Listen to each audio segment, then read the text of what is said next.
Copa আমেরিকাকে সামনে রেখে জোর প্রস্তুতি শুরু করেছে আর্জেন্টিনা। মায়ামিতে লিওনেল মেসির ক্লাব ইন্টার মায়ামির মাঠে কোচ লিওনেল স্কালোনির অধীনে এরই মধ্যে অনুশীলন করেছে স্কোয়াডে থাকা বেশিরভাগ খেলোয়াড়। মূল লক্ষ্য কোপা আমেরিকা হলেও আর্জেন্টিনাকে চোখ রাখতে হচ্ছে এর আগের দুটি প্রীতি ম্যাচের ওপরও। 10 জুন ইকুয়েডরের বিপক্ষে এবং 15 জুন গুয়াতেমালার বিপক্ষে খেলবেন মেসিরা। প্রীতি ম্যাচ ও কোপা আমেরিকার প্রস্তুতির পাশাপাশি স্কালোনিকে এখন ভাবতে হচ্ছে চূড়ান্ত দল নির্বাচন নিয়েও। আর্জেন্টিনা কোপার জন্য প্রাথমিকভাবে 29 জনের দল ঘোষণা করেছে, তবে শেষ পর্যন্ত এই স্কোয়াড থেকে আরও 3 জনকে বাদ দিতে হবে আর্জেন্টাইন কোচকে এবং দলকে নামিয়ে আনতে হবে 26 জনে। প্রশ্ন হচ্ছে শেষ পর্যন্ত কোন 3 জনকে বাইরে রেখে দল সাজাবেন স্কালোনি। আর্জেন্টাইন সংবাদ মাধ্যম দারিও ওলের সাংবাদিক হের্নান ক্লাউসের বরাত দিয়ে মুন্দো আলবিসেলেস্তে জানিয়েছে রক্ষণে একটি জায়গার জন্য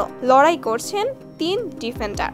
রক্ষণ ভাগের যে 3 জন খেলোয়াড় কোপার দলে জায়গা পাওয়ার জন্য লড়ছেন তারা হলেন লুকাস কুয়ার্তা, লিওনার্দো বালের্দি ও ভ্যালেন্টিন বার্কো। চূড়ান্ত দল থেকে শেষ পর্যন্ত 3 জনের 2 জন বাদ পড়বে বলে মনে করা হচ্ছে। আরেকটি লড়াই হতে পারে আনহেল কোরেয়া ও ভ্যালেন্টিন কার্বনির মধ্যে।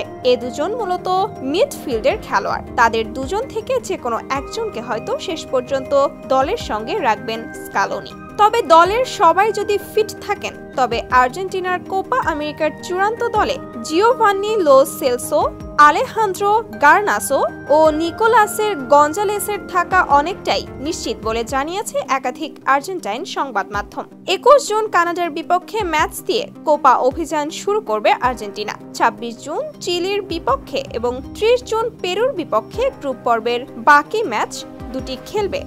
26 জুন চিলির বিপক্ষে এবং 30 জুন পেরুর বিপক্ষে গ্রুপ পর্বের বাকি ম্যাচ দুটি খেলবে প্রতিযোগিতার বর্তমান চ্যাম্পিয়নরা।